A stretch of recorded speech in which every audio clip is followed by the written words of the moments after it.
So what you're saying is that this man, Jesus, who apparently performed all these miracles, and who his followers claimed was God in human form, actually existed? Yes, that's exactly right. Do you have any actual evidence to support your claims? Yes, as a matter of fact, I do.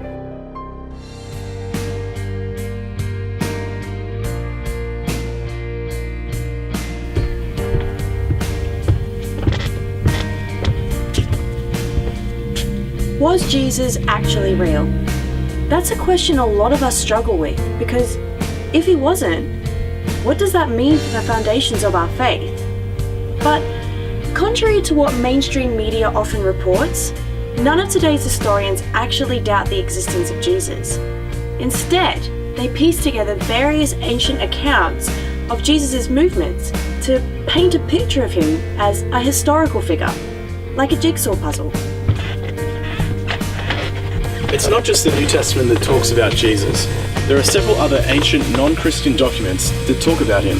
A Roman historian called Tacitus, for example, narrates in one of his novels of a fire that ripped through Rome in 64 CE. He says the populace blamed the emperor, Nero, for starting the fire. So Nero decided to end the rumour by fastening the guilt upon a small religious group called Christians. Then Tacitus writes, Christians derive their name from Christ, who during the reign of Emperor Tiberius was executed at the hands of our governors, Pontius Pilate. But the deadly superstition, temporarily checked, broke out again afresh, not only in Judea, the first source of the evil, but also in Rome, where everything hideous and shameful meets and becomes popular. Clearly Tacitus wasn't a friend of early Christianity. Despite his dislike for the movement, he still recorded key facts about its founder, where and when he lived, what he was called, how he died, and who executed him.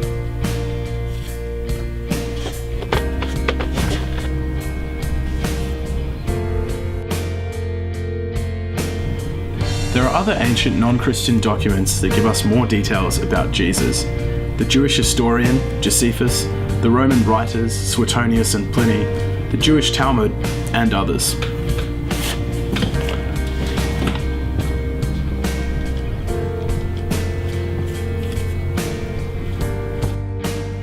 Even though we haven't looked at the Bible yet, we can start putting together a picture of Jesus. So far we know his name, Jesus, and the place and time of his ministry, the names of his mother and one of his brothers, the ambiguous nature of his birth, his fame as a teacher and miracle worker or sorcerer, how some considered him to be kingly and gave him the title of Messiah or Christ, the time and nature of his execution, the coincidence of an eclipse at the time of his crucifixion, reports of Jesus' appearances to his followers after his death, and the flourishing of a movement that worshipped Jesus after his death.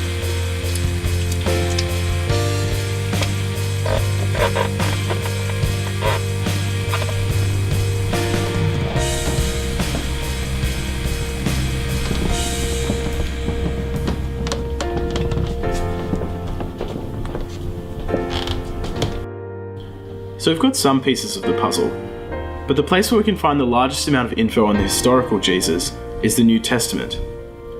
Some people don't think it's a reliable source because it's religious, but historians actually disagree. They take the religious bias into account when they examine it, rather than let it diminish its value and reliability as a text. The New Testament is also reliable in a number of other ways. It was written during living memory, which means the authors would have known eyewitnesses to Jesus' teachings. We also know exactly when and where the New Testament was written. The New Testament is a collection of books written in different times and different places, independently of each other, which adds to their historical credibility, making it clearer that Jesus was a real person.